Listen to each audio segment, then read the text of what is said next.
이 자리에 나와 예배한 우리 모든 성도님 한 분 한 분이 개인도 가정도 교회도 다시 한번 주 안에서 부흥하는 은혜가 있기를 주님의 이름으로 축원합니다.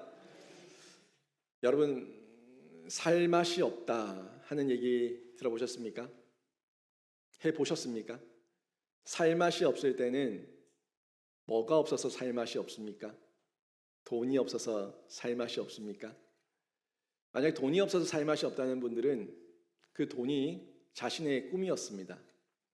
자신의 꿈이 돈이었기 때문에 그 돈이 없으니까 꿈이 사라져서 살 맛이 없다고 얘기하고요. 목사 같은 저에게는 사역의 지경과 사역에서 열매를 거둘 사역의 확장이 일어나지 않을 때 살 맛이 없습니다. 자기가 어떤 관점을 가지고 무엇을 하냐에 따라서 살 맛을 다양한 방법에서 다양하게 체험하고 경험할 수가 있습니다. 사람에게는 꿈이 있어야 됩니다. 어떤 꿈이든 믿지 않는 자들에게 꿈이 있고 믿는 그리스도인에게 꿈이 있는데 꿈이 있어야지 힘이 나고 살 소망이 생깁니다. 마찬가지로 교회도 마찬가지입니다. 교회는 꿈을 가지고 있어야지 교회가 생명력이 있고 지경을 넓히며 교회의 그 약도하는 영향력과 그 에너지를 발산할 수가 있습니다. 우리 교회도 제가 부임한 이후 5년간 꿈을 먹으면서 꿈을 키우면서 지금까지 열심히 달려왔습니다. 물론 제가 가졌던 원대한 꿈, 처음 가졌던 전체적인 꿈은 다 이루지 못했습니다. 아니, 아직 많이 미약합니다. 하지만 5년이라는 시간을 돌아봤을 때 그때보다 지금이 훨씬 낫고 외적으로든 내적으로든 여러 면에서 많이 자랐고 성장했다는 측면에서 또 다른 꿈을 가지게 됩니다. 우리 영신교회는 더 부흥할 것이고 우리 영신교회는 더 성장할 것이고 우리 성도들은 점점 더 그리스도의 장성한 분량까지 자라갈 것이고 우리 다음 세대는 우리 영신교회를 통해서 더욱더 든든히 세워질 줄로 믿습니다. 이런 꿈이 생기는 거예요. 그 꿈을 가지고 저도 사역을 마무리하고 있고 또 그 꿈 가운데 여러분에게 다시 한번 부흥의 꿈을 꾸시라고, 다시 한번 교회의 꿈을 꾸시고 가정의 꿈을 꾸시고 개인의 꿈을 꾸셔서 여러분 안에 다시 한번 힘을 내시라는 메시지 오늘 묵상하는 중에 저에게 도전이 되었습니다. 교회는요 늘 부흥을 꿈꿔야 되는데 그 부흥이 혹시라도 외적인 부흥으로만 멈춘다면 잘못된 겁니다. 교회가 부흥해서 땅을 많이 사고 뭐 화려하고 의리의리한 건물을 짓고 그런데 그 교회 안에는 늘 다툼이 있고 싸움이 있다면 그 교회를 보고 누가 부러워하겠습니까? 누가 참 대단한 교회라고 박수를 치겠습니까? 외적인 부흥이 교회의 부흥이 아닙니다. 넓은 땅과 화려한 건물이 교회의 부흥을 증명해주는 열매가 될 수 없습니다. 먼저는 그 교회의 구성원인 한 사람 한 사람 성도들이 내적으로 부흥했는가 하는 부분을 확인할 때에 그리고 그 내적인 부흥이 외적으로 연결될 때에 균형 있게 연결될 때 교회가 정말 잘 자랐고 아름다운 교회라고 모두에게 칭송받을 수가 있겠죠. 그래서 교회는 꿈을 꾸되 내적 외적의 그 변화와 균형 가운데 꿈을 꾸고 또 부흥을 일궈 나가야 된다는 걸 저희가 사도행전 말씀을 통해서 확인할 수가 있습니다.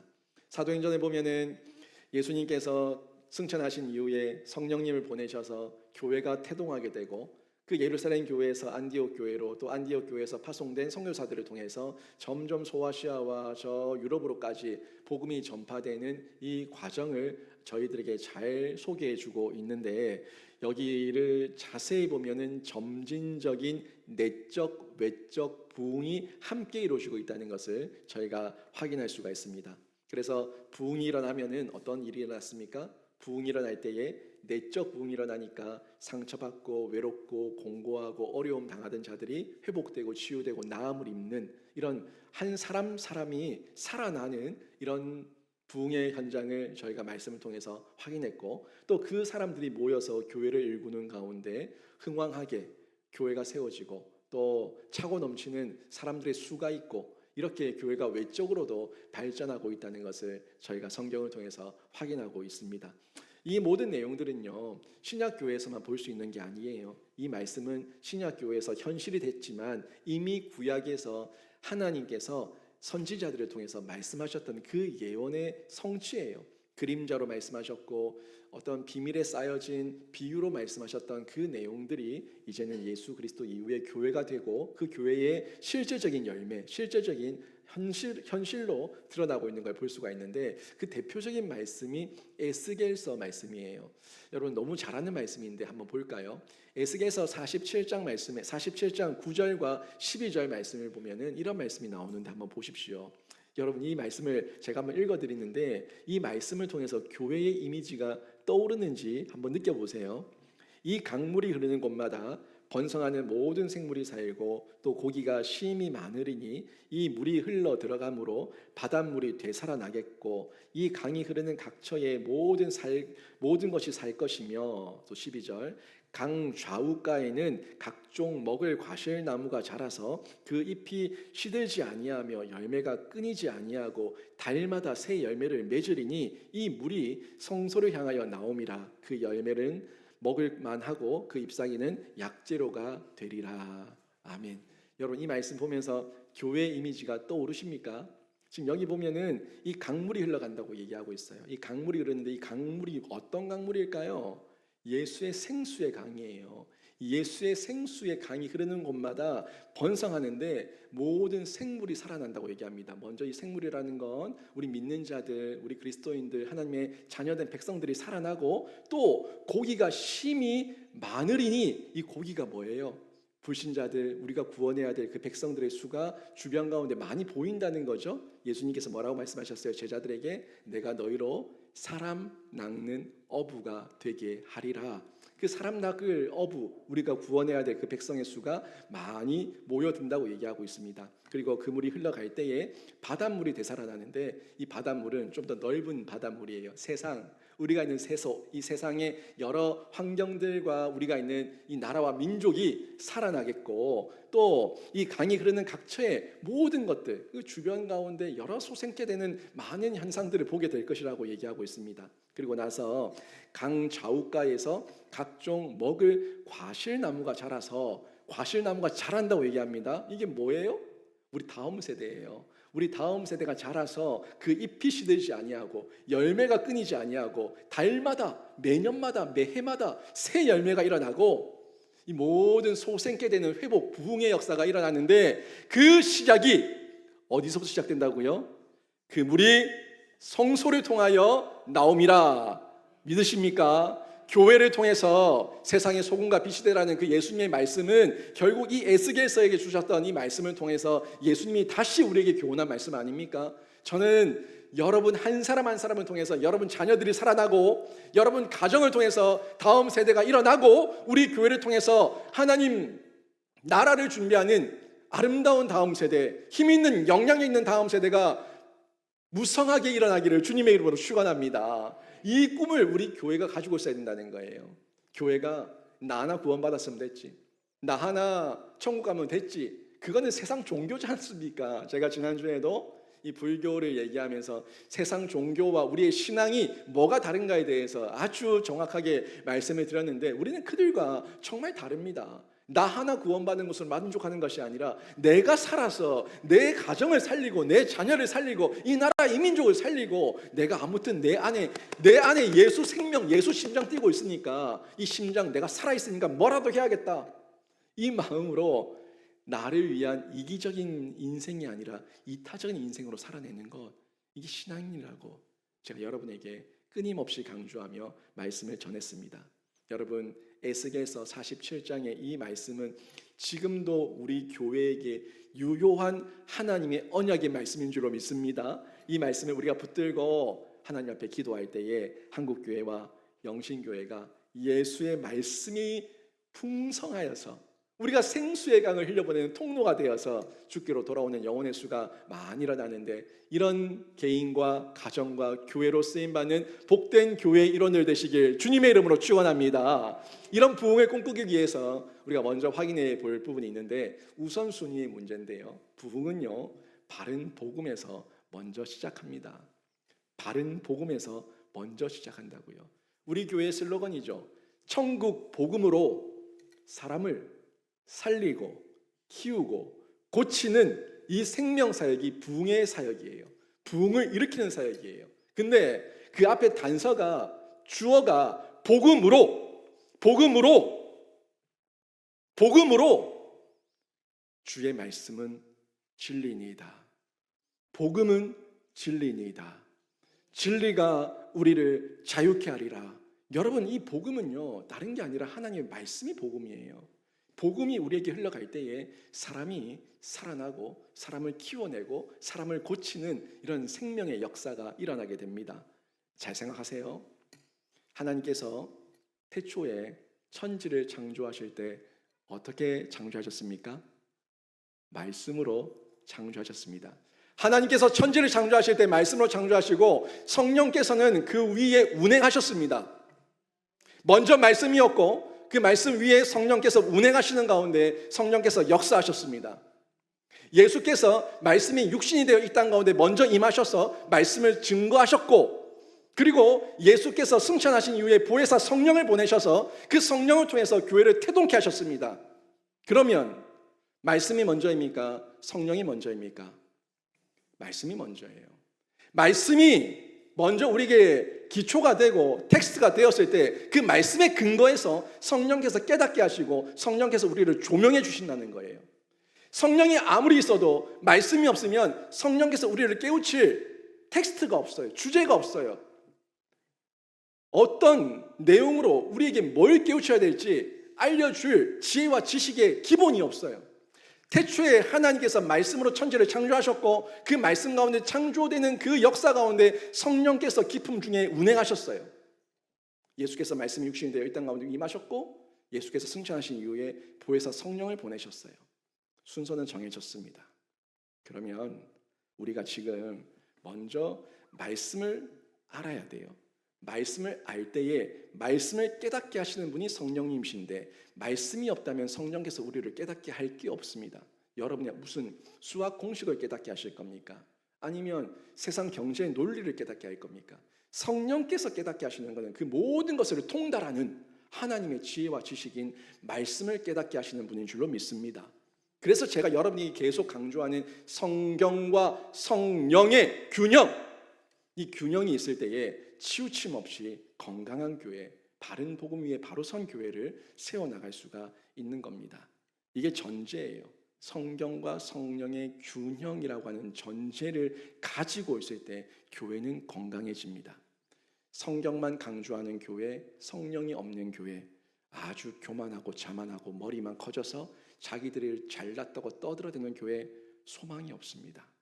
성경 없고 성령만 있어서 은사만 가지고 나는 이런 은사, 너는 이런 은사, 네 거보다 내 은사가 더 크다, 서로 은사 자랑하는 교회, 교만하고 자만하고 소망이 없습니다. 이 은사를 왜 주셨는지 성경으로 깨닫고 성경 말씀이 내 안에 체득되었을 때 그 기쁨이 성령을 통해서 내가 어떻게 살아야 될지를 알게 되고, 이게 성경과 성령의 균형이에요. 균형 있는 교회가 부흥하는 교회의 전제라는 겁니다. 그러면 부흥을 여러분 개인이 꿈꾸시고 여러분 가정의 부흥을 꿈꾸시고 우리 교회의 부흥을 꿈꾸신다면 우선순위가 정해졌죠. 하나님의 말씀을 먼저 양육, 교육, 훈련 받으시면서, 그리고 강단에서 흘러나오는 이 말씀을 여러분이 메모하시고 기억하시고 가슴에 새기시면서 그 가운데 그 말씀 붙들고 기도할 때에 여러분 개인도 가정도 교회도 부흥하는 역사가 일어나게 될 줄로 믿습니다. 사도행전에 나오는 이 바울은요 부흥에 목마른 사람이었어요. 너무너무 부흥에 목말라서 그 일생을 바친 사람이었어요.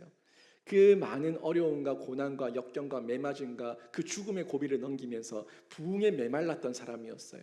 근데 바울이 있었던 곳에 성령의 역사가 안 일어났습니까? 바울이 있었던 곳에 성령의 역사가 분명히 일어났습니다. 그런데 바울이 성령의 역사가 일어나기 전에 늘 했던 것, 항상 했던 것, 빠짐없이 했던 것은 다른 것이 아니라 가르치는 사역이었습니다. 말씀을 강론하며 말씀을 가르치는 사역 가운데에 말씀이 임한 그곳에 성령이 임하셔서 그곳에 교회를 세우시고 그 구성원들을 새롭게 부흥시키시는 하나님의 놀라운 역정과 역사가 일어났음을 우리가 사도행전을 통해서 확인할 수가 있습니다.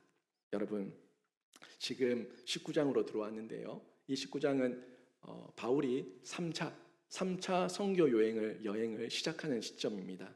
이 3차 선교 여행에서는 2차 선교 여행 마지막에 좀 모질게 에베소 사람들이 붙들었지만 뿌리치고 다른 곳으로 갔잖아요. 그리고 나서 3차 선교 여행에 보니까 다시 에베소로 가서 거기에서 많은 제자들을 삼고 오랜 기간 가르치는 이 일을 하게 되는데요. 근데 여기서 보니까 제자들을 키우며 가르쳤다는 내용이 나오는데 그 제자들이 아주 탁월한 제자들이 아니었어요. 어떻게 보면 아볼로 같은 제자들.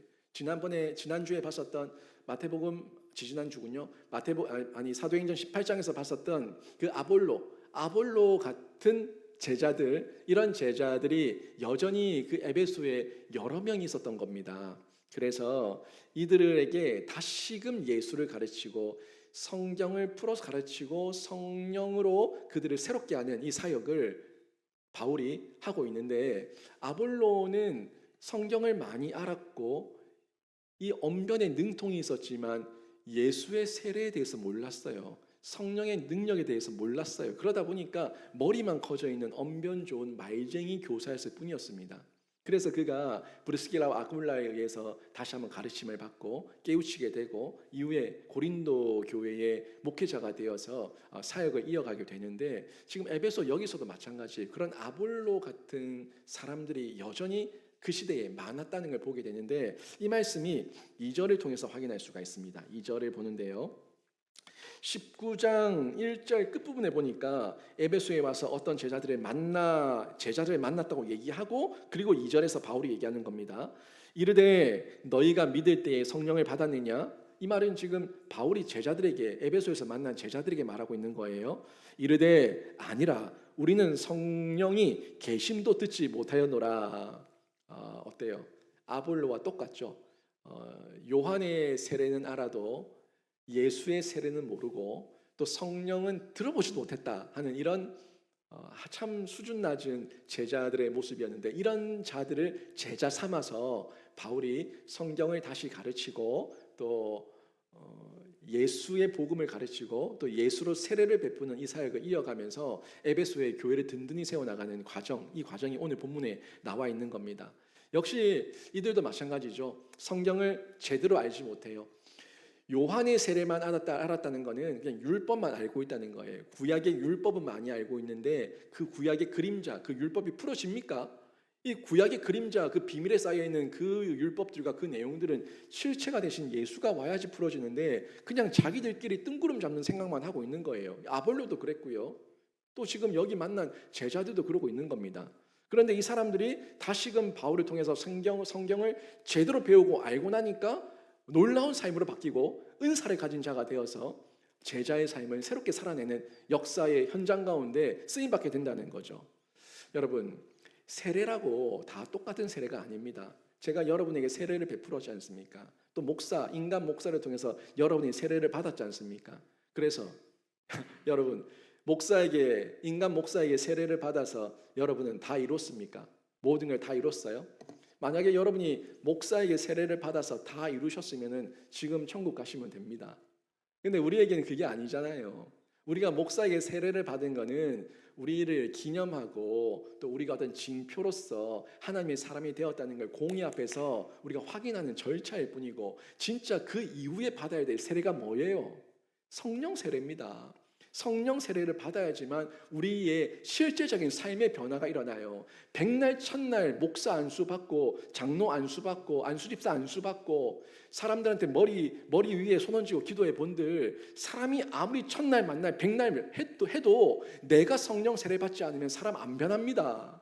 사람을 바꾸는 것은 사람의 세례가 아니라 요한의 세례가 아니라 예수의 세례고 성령의 세례인 줄로 믿습니다. 그런데 예수님께서는요, 이 땅에서 공생의 3년 사역하는 중에 단 한 명이라도 세례를 베푸셨습니까?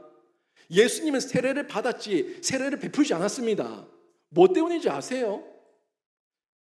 사람에게서 보이는 세례가 전부가 아니라 친히 성령께서 주시는 세례를 받으라는 거예요. 예수님께서 그 요단강에서 세례를 받고 올라오셨을 때 그 현장에서는 요한에게 세례를 받았지만 올라온 이후에 즉시로 받은 세례가 뭡니까? 성령 세례예요. 성령이 비둘기같이 임했다고요. 여러분 순서 정확하게 확인하세요. 목사에게 받는 그 세례가 세례의 모든 것이 아니라, 내가 다 이룬 세례가 아니라, 여러분이 세례를 받았다면 그 다음에는 예수께서도 세례 받은 이후에 성령 세례 받았고 제자들도 세례 받은 이후에 성령 세례 받은 이후에 사람이 바뀐 것처럼 교회 일원으로서 쓰임 받기 위해서는 성령 세례를 사모하시고 성령 세례 받는 신자 되시길 주님의 이름으로 축원합니다. 성령 세례 받아야지 사람이 바뀌는 거예요. 지금 오늘 만났던 이 바울이 만난 에베소의 제자들, 그런 성령도 모르고 자기들은 그저 요한의 세례밖에 모르는 거예요. 구약의 메시지, 구약의 그림자, 구약의 문자적 이 성경, 그것만 대충 알고 있는 그런 무지한 존재 그대로 있는 겁니다. 그런 자들에게 이제 다시금 예수에 대해서 바울이 가르쳐주고 그들에게 예수의 이름으로 세례를 베풉니다. 그때 변화가 일어나는 거죠. 성경을 안다고 다 합니까? 성경 백날 첫날 성경을 통독하고 백독 천독하고 성경의 많은 구절들을 깨닫고 있고 외우고 있고 암송하고 있다고 내 삶이 바뀝니까? 안 바뀝니다. 여러분, 사람이 성경을 알아서 바뀌는 거는 성경이 성령으로 풀어질 때에 내가 바뀌는 거예요. 여러분 지금 10년, 20년, 30년 신앙생활 하면서 여러분 삶에 성경 구절 암송하고 있는 거 못해도 4-5개 이상은 있을 거 아니에요. 근데 그 말씀이 여러분 안에 있다고 여러분 삶을 바꿔놨습니까? 그 말씀이 나한테 풀어져야 돼요. 성령으로. 그리고 나에게 이해와 해석과 적용이 될 때 사람이 바뀌는 겁니다. 성경을 안다고 다 아는 것이 아니에요. 세례를 받았다고 다 세례가 아니에요. 성령 세례, 성경을 깨닫게 하시는 성령의 깨닫게 하는 지혜와 지식, 이 모든 것이 있을 때에 우리에게 변화가 일어나게 되는 겁니다. 그래서 바울은요, 그 제자들에게 다시 예수 그리스도를 전하고요, 그리고 다시 예수의 이름으로 세례를 베푸니까 오늘 본문 6절에 보니까 어떻게 됩니까? 그들에게 안수하며 그들이 방언도 하고 예언도 하고 성령의 은사를 받아서 놀라운 사람으로 거듭나는 이런 기적을 체험하게 되는 것 아닙니까? 신자는요, 성령과 예수를 머리로만 알면 안 되고요, 형식적으로 알면 안 되고요, 진짜 온전하게 알아야 돼요. 성경을 알면 알수록 더 성령을 깨달아야 되고요, 세례를 받은 이후에 더욱더 성령 세례를 사모하며 그 안에 자라가는 기쁨, 그리스도의 장성한 분량까지 자라가는 그 지경의 확장이 구체적으로 일어나야 되는 겁니다. 그러기 위해서 성경이 전하는 참된 의미와 본질을 성령으로 바로 깨달아야 되고, 그때에 개인도 가정도 교회도 부흥의 역사가 일어나게 되는 겁니다. 성경은 이 부흥을 이렇게 기록하고 있습니다. 오늘 본문 20절 말씀이었는데요, 다시 한번 볼까요? 같이 읽습니다. 시작. 이와 같이 주의 말씀이 힘이 있어 흥왕하여 세력을 얻으니라. 아멘. 주의 말씀이 힘이 있어 흥왕하여 세력을 얻으니라. 여러분 안에 암송되고 있는 말씀을 힘있게 말할 수 있습니까? 부와 귀가 주께로 말미암고 또 주는 만물의 주제가 되사 손에 권세와 능력이 있사오니 모든 사람을 크게 하심과 강하게 하심이 주의 손에 있나이다. 이런 어떤 한 구절의 말씀이라도 여러분 안에 확신이 되어서 여러분 안에 힘있게 외칠 수 있는 담력과 용기가 있냐는 거예요. 주의 말씀이 힘이 되기 위해서는 성령이 내 안에 역사해야 되는 거예요. 그렇지 않으면 암송은 하고 있지만 내 이웃에게, 내 자녀에게, 내 친구에게 하나님 말씀을 가르쳐야 되는데, 전해줘야 되는데, 있잖아, 요한복음 3장 16절에 하나님이 세상을 이처럼 사랑하사 독생자를 주셨으니, 이렇게 말하면 무슨 힘이 있냐는 거예요. 자신감이 없는데, 하나님이 세상을 이처럼 사랑하사 독생자를 주셨으니 이는 그를 믿는 자마다 멸망치 않고 영생을 얻게 하려 하심이라. 힘있게, 담력있게, 용기있게 여러분 안에 말씀이 힘이 있어서 여러분 삶을 흥왕케 하고 여러분이 만나는 모든 사람들에게 부흥의 역사와 흥왕케 하는 하나님의 능력을 전할 수 있는 영향력 있는 인재와 인물이 되기를 주님의 이름으로 축원합니다. 우리 영신교회가 그런 교회가 되기를 바랍니다. 지금까지 훈련을 열심히 해왔는데 이 모든 훈련의 토양이, 이 시스템이 완전히 정착돼서 전도 폭발, 혼자 폭발하지 말고 나가서 진짜 전도하는 가운데 영적 폭발이 일어나고 하나님의 능력이 일어나서 믿는 자들의 수가 주께로 돌아오는, 수없이 돌아오는 이 환희와 기쁨이 우리 영신교회 가운데 다시 부흥의 불씨가 되어 던져지기를 주님의 이름으로 축원합니다. 이 말씀을 그냥 알 수가 없잖아요. 정말 부흥을 꿈꾼다면요, 여러분 부흥을 위해서 말씀 붙들고 바른 훈련을 받으십시오. 훈련 받는데 제가 뭘 가지고 훈련합니까? 뭐 세상의 어떤 인문학 서적을 가지고 훈련합니까? 만약 인문학 서적을 가지고 여러분에게 도전하고 있는 목사가 있다면 증식나가 목사죠. 기본 텍스트, 모든 기본 텍스트는 성경이에요. 성경이 교과서고 성령이 티처, 교사가 되셔서 친히 가르치시는데 저는 도움이고 그 성경 내용을 교리적으로 잘 정리한 교재는 그냥 참고서적이에요. 그 내용을 가지고 우리는 전하는 겁니다. 거기에 집중하셔야 돼요. 훈련 받을 때 집중하셔야 돼요. 여러분, 태양이 뜨거운 날 태양열을 응집하면서 돋보기를 가지고 종이를 태워본 적이 있습니까? 있죠? 요즘 애들은 해보는가 모르겠어요. 저는 그 장난을 참 많이 했습니다. 본드 발라놓고 본드 위에도 비춰가지고 불이 붙는가 해보고 그래서 혼나고 집 태워 먹을 뻔하고. 근데 이 바깥에서 하면은 바람이 불어서 이게 초점이 흐트러지고 불이 잘 안 붙어요. 연기만 나고. 근데 베란다, 아파트 베란다 바람 안 부는데 거기서 쫙 하면은 불이 진짜 잘 붙거든요. 하다가 혼이 많이 났는데 불장난 한다고. 여러분, 그 초점이, 그 돋보기를 들고 종이를 태울 때에 그 돋보기의 초점이 어떻게 모여야 됩니까? 한 군데로 모여야 돼요. 한 군데로 명확하게 선명하게 모였을 때에 그 종이에 불이 붙습니다. 정말 여러분이 성령의 불타는 개인과 가정과 교회가 되기를 꿈꾼다면은, 우리 교회가 성령의 불타는 교회가 되기를 원한다면은 여러분 성경에 초점을 맞추십시오. 지금은요, 이 성경에 초점을 맞출 수 있는 영적 돋보기가 필요한 시대입니다. 그 영적 돋보기가 훈련이에요. 성령께서 역사하시고 성령께서 깨닫게 하시는 훈련이에요. 훈련으로 말씀을 조명해 보십시오. 명확하게 보십시오. 정확하게 보십시오. 좀 더 초점을 맞추고 깊이 보십시오. 정말 그런가 상고하며 보십시오. 말씀을 보는 가운데에 여러분이 보고 있는 그 성경의 종이를 통해서, 또 여러분이 보고 있는 돋보기, 이 성령을 통해서 여러분 심령에 불이 붙을 거예요. 여러분 개인과 가정과 교회에 불이 붙을 겁니다.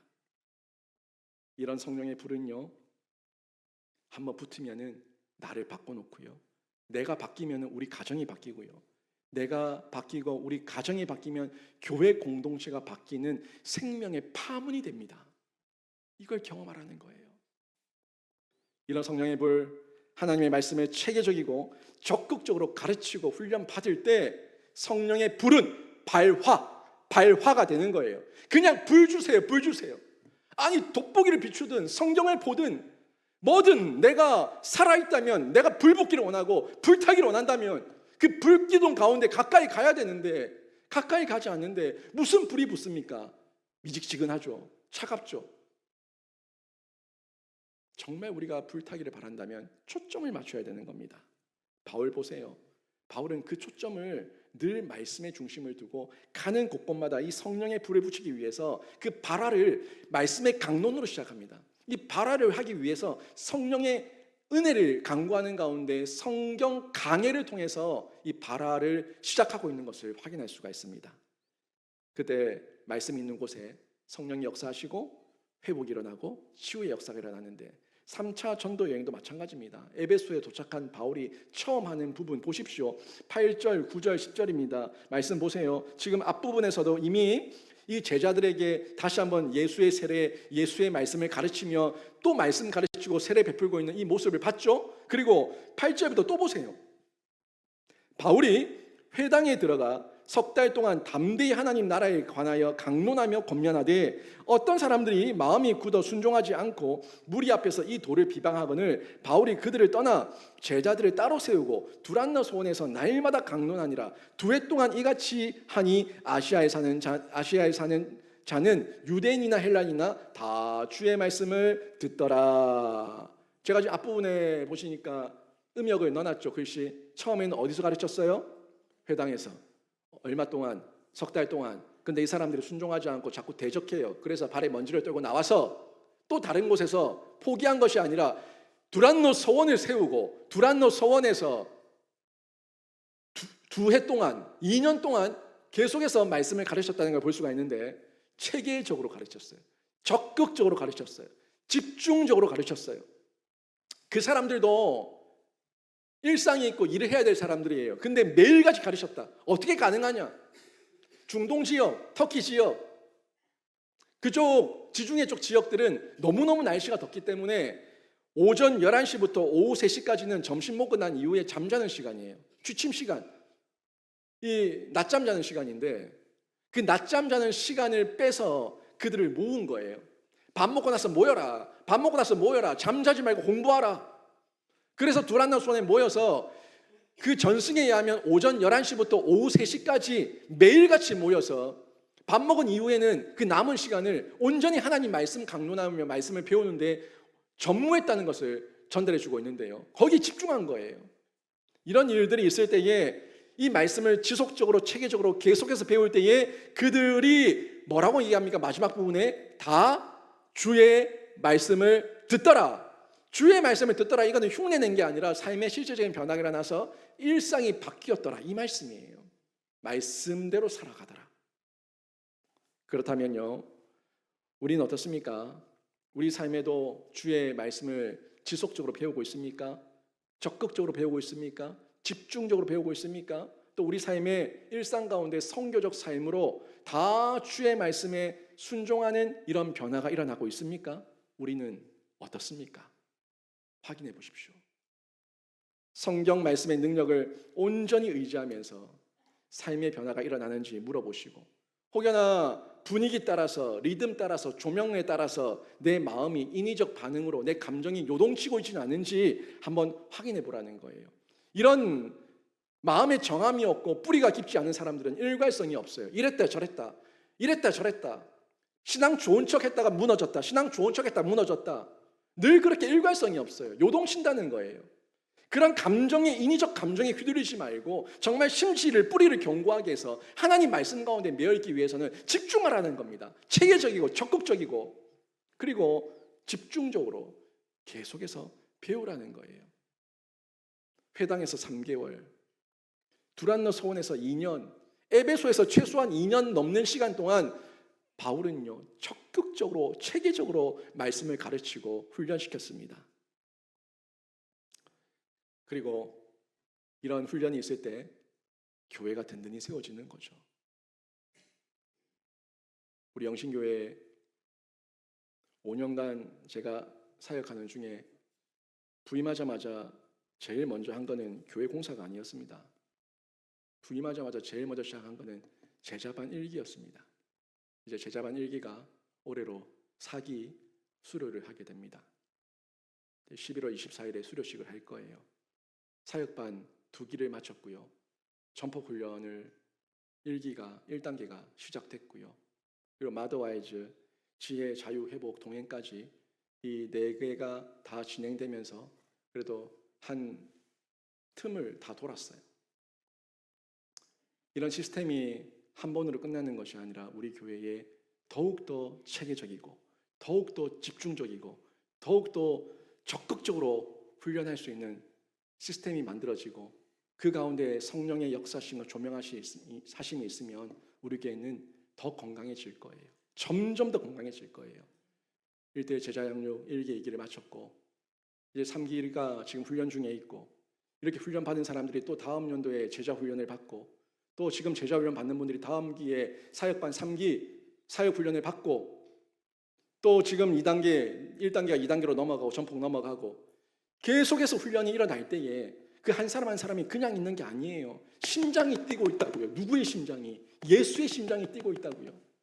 예수의 심장이 뛰고 있는 그분들을 통해서 하나님의 역사와 하나님의 나라는 더디더라도 점점 더 지경을 넓히며 확장되는 부흥의 역사가 될 줄로 믿습니다.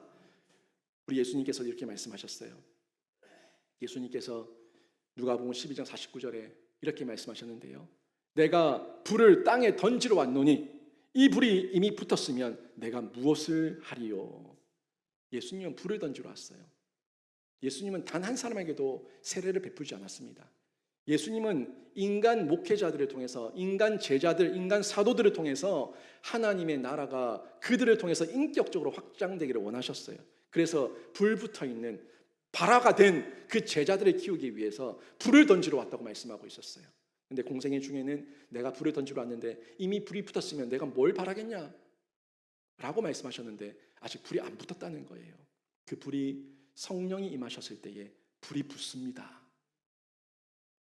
지금도요, 이 발화점이 될 한 사람을 우리 하나님께서 찾고 계십니다. 여러분 가정의 발화점이 될 한 사람이 여러분이 되시기를 바라고, 여러분 학교에 성령의 불을 붙일 발화점이 될 한 사람이 여러분이 되기를 바라고, 여러분 자녀들이 되기를 바라고, 여러분 한 사람을 통해서 여러분 직장과 동료들 가운데 예수 믿는 자들의 수가 점점 더 많아지는 은혜가 있기를 주님의 이름으로 축원합니다. 여러분, 바울 한 사람을 통해서 1세기 유대 사회를 흔들어 놨습니다. 1세기 로마 문화권과 그리스 문화권을 뒤흔들어 놓고 이 세계의 역사의 흐름을 바울 한 사람을 통해서 교회가 세워지는 가운데 이방의 선교를 통해서 역사의 흐름이 바뀌어졌습니다. 그 한 사람, 발화점이 되는 한 사람을 하나님께서 바울을 통해서 사용하셨던 거예요. 지금도 이 포스트 모더니즘 시대와 종교 다원주의 시대와 성 정체성, 이 젠더 문제를 이슈 삼아서 우리들의 가정과 국가의 근간을 뒤흔드는 이 모든 도전 앞에 또 한 명의 발화점이 될 한 사람을 우리가 키워내야 되는데 우리 교회가, 우리 한국 교회가 키워내기를 바랍니다. 저 또한 기도합니다. 지난 5년간 제가 영신교회에 작은 발화점이었다면 하나님 또 다른 발화점이 될 한 분의 목사님을 보내주시옵소서. 불씨가 꺼지지 않고 계속해서 불을 붙여나가며 그 불을 던질 수 있는 또 다른 목사님 한 분을 보내주시옵소서. 정말 저의 간절한 기도예요. 여러분이 상상하는 그 이상으로 저는 교회에 대한 애정이 많고 교회에 대한 근심과 걱정과 염려가 많고 더 간절함으로 기도하고 있습니다. 김일주 목사 떠난 이후에 모든 것이 다 옛것이 되고 또 다른 이상한 교회가 되었더라. 제가 원하는 바겠습니까? 원하지 않습니다. 계속해서 하나님 나라의 지경이 확장되고 생명사역의 지경이 확장되고 모든 사역의 지경이 넓혀지고 제자반 10기, 20기, 30기, 사역반 10기, 20기, 30기 계속해서 그 기수가 늘어나면서 예수 믿는 자들의 수가, 헌신된 자들의 수가 점점 더 많아지는 그런 교회가 되기를 원합니다. 여러분이 그 한 사람 되어서 여러분 가정에서 그리고 교회에서 여러분 직장에서 학교에서 발화점 되셔서 불이 붙어서 예수의 불을 던지는 귀한 신자가 되시길 주님의 이름으로 축원합니다. 그 가운데 하나님께서 우리를 홀로 내버려 두지 않으시고 은사를 주신대요. 사역을 감당할 수 있도록 은사를 주신다고 말합니다. 혼자 하는 게 아니에요. 저에게는 저에게 맞는 은사, 여러분에게는 여러분 각자에게 맞는 은사들이 우리가 유기적으로 연결되어서 우리 교회가 이렇게 든든하게 세워지는 거예요. 그게 우리의 일상 가운데 드러나는데요. 삶과 일상은 흉내낼 수가 없어요. 우리의 전부가 다 드러나는 곳입니다. 이제 여러분 저를 5년 동안 봤으니까 저의 일상을 좀 봤잖아요. 제 표정 보면은 목사님 기분 안 좋다, 기분 좋다, 뭐 이거 딱 좀 느낌이 팍 오지 않습니까? 예, 제가 그 보고라고 얘기했는데 우리 아내가 그 얘기 듣고 또 그 얘기 왜 했냐 그러면서 당신은 잘못 먹으면 독이 되고 잘 먹으면 복이 된다고 그렇게 얘기하는데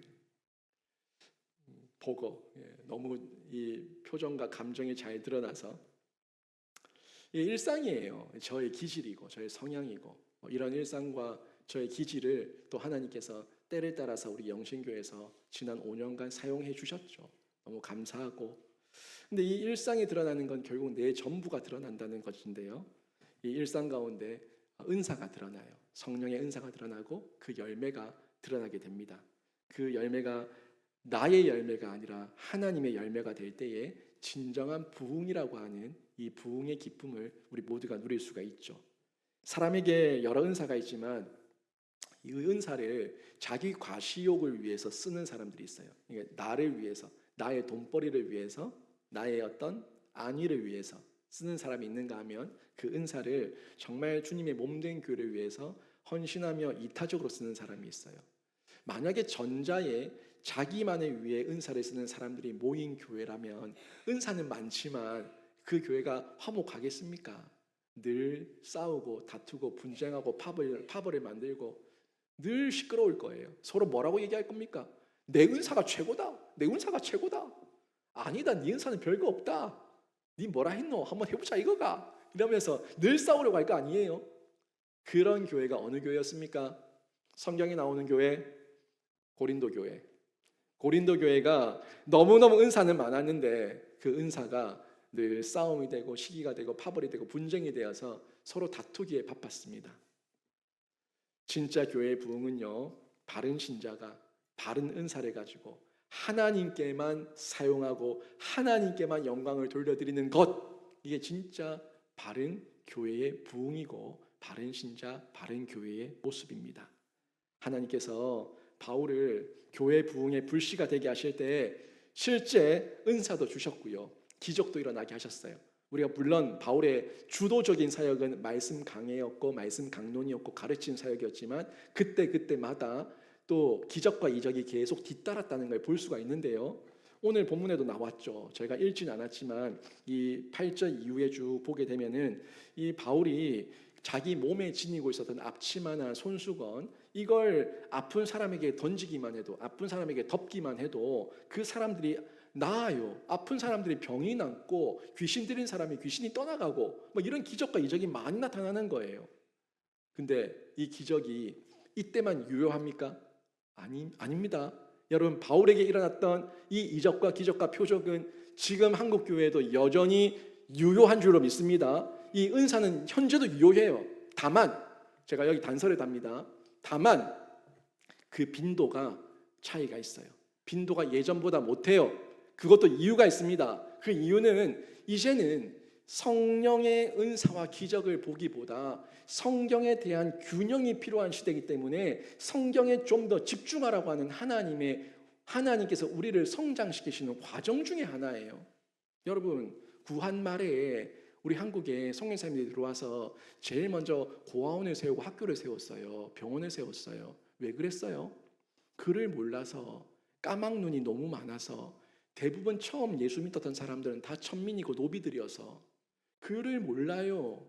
그런 사람들에게 하나님의 말씀, 성경을 갖다 보여주면서 읽으라고 하면 읽겠습니까? 읽지를 못해요. 그래서 글부터 가르쳤어요. 근데 그 가르치는 과정이 쉽습니까? 오랜 시간이 걸리는데 그 과정 중에 그들의 신앙이 흔들리지 않도록 하기 위해서 하나님께서 시청각 교육으로 기적과 이적과 표적을 아주 많이 행하셨습니다. 지금 여기 나이 계신 분들은 기도원에서 50년, 60년, 70년대 그때 일어났던 기적들과 이적들 많이 보셨을 겁니다.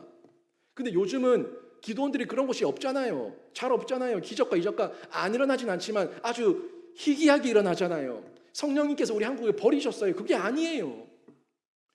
유대 땅에서 예수님께서 다니시면서 기적과 이적과 표적을 많이 행하셨는데 그때 당시에 예수님의 주옥 같은 말씀이 들려지지만 그들은 그 말씀을 다 깨닫지를 못하는 거예요. 또 그 사람들은 천민이고 노비들이고 사마리아 사람들이고 여인들이고 글도 몰라요. 자기들이 예수님, 하나님 구약의 율법에 그 사본을 볼 수 있는 자격도 없고 볼 수도 없고 구경도 못하고 읽을 줄도 몰라요. 그런 사람들에게 도대체 뭐가 필요하겠습니까?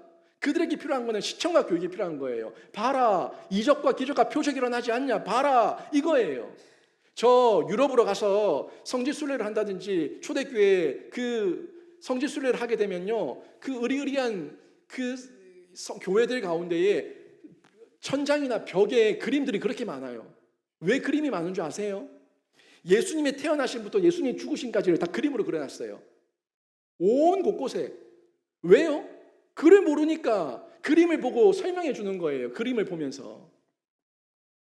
아이들에게 여러분 태어나자마자 책 읽으라고 책 던져줍니까? 그 아이들이 처음 본 그림책이에요. 그림책을 보면서 아, 이런 거구나 저런 거구나 하고 엄마가 읽어주면서 흉내도 내고 제스처도 취하고 연기도 하고 그러면서 이러면 아픈 거야, 이러면 좋은 거야, 이런 걸 다 가르치지 않습니까? 그게 시청각 교육이에요. 우리 한국 교회는요, 이미 그 시청각 교육의 수준을 넘어섰습니다. 이제는 한국 교회가 유럽과 미국 교회의 어떤 신학적 수준보다 더 월등합니다. 그래서 많은 유학생들이 한국으로 와서 한국에서 신학을 공부하고 여기서 목사 안수를 받고 자기 나라로 간다고요. 그만큼 한국의 수준이 높아져 있습니다.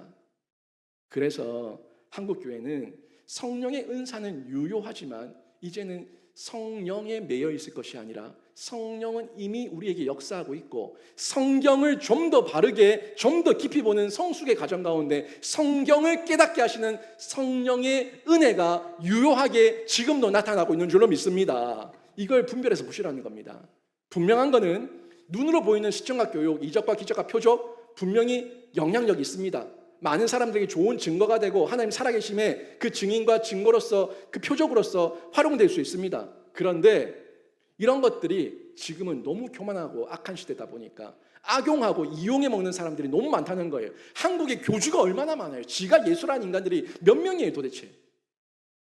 그만큼 교만하기 때문에 그런 거예요. 13절도 보세요. 바울 시대에도 마찬가지였습니다. 이에 다니며 마수라는 어떤 유대인들이 시험 삼아 악귀 들린 자들에게 주 예수의 이름을 불러 말하되 내가 바울이 전파하는 예수를 의지하여 너희에게 명하노라 하더라. 이 뭐 하는 겁니까? 흉내 내고 있는 거 아니에요. 자기가 믿는 예수가 아니라 바울이 믿는 그 예수의 이름으로 내가 명하노라. 흉내 내고 있어요. 이런 자들이 결국에는 수치를 당하고 모욕을 당하고 귀신에게 제압당하는 이런 결과로 이어지게 되죠. 여러분 지금도 동일합니다. 말씀으로 충만한 신자는요 영적 전투에서 승리하지만 예수의 이름을 이용하려는 자들은 귀신에게 농락당하고 귀신의 밥이 되고 귀신의 노예가 됩니다. 저는 우리 교회와 우리 한국 교회에 다시 한번 부흥의 역사가 일어나기를 원하는데요, 그러기 위해서 여러분 분연히 일어나십시오. 나는 안 된다, 나는 못한다 말하지 마시고 다시 한번 바른 복음으로 무장하시고 바른 복음 가운데 훈련 받으시고 하나님께서 그 훈련 받아서 내 안에 성경이 있을 때 은사를 주셔서 나에게 기적도 이적도 표적도 깨닫게 하심도 허락해 주시는데 은사대로 마음껏 쓰임받는 복음의 통로가 되기를 주님의 이름으로 축원합니다. 말씀 정리합니다. 다시 한번 부흥이 일어나는데요, 복음으로 바른 복음으로 부흥이 일어나야 됩니다. 다시 한번 부흥이 일어났는데 바른 복음, 바른 말씀으로 훈련받아서 말씀 가운데서 부흥이 일어나야 됩니다. 또 다시 한번 부흥이 일어나야 되는데 그 말씀에 근거한 성령의 은사 가운데 우리 교회가 유기적으로 연결되어서 우리 모두가 겸손하게 주를 위해 섬기는 공동체가 될 때에 부흥이 일어나는데 이 부흥이 여러분 개인과 가정과 우리 교회의 내적 외적 부흥의 열매가 되기를 주님의 이름으로 축원합니다.